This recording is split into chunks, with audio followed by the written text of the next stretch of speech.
We are fascinated by brave people. We are attracted to overcome obstacles and dangers.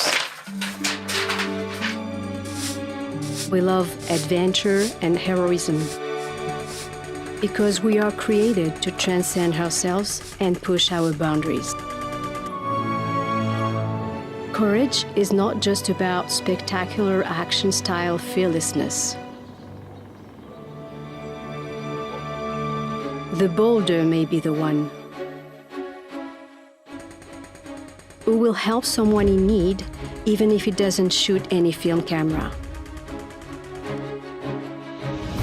Who steps out of line and speaks when needed.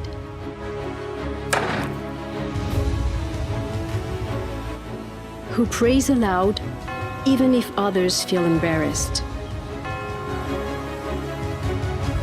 Each of us can be brave, even if we think we are no heroes.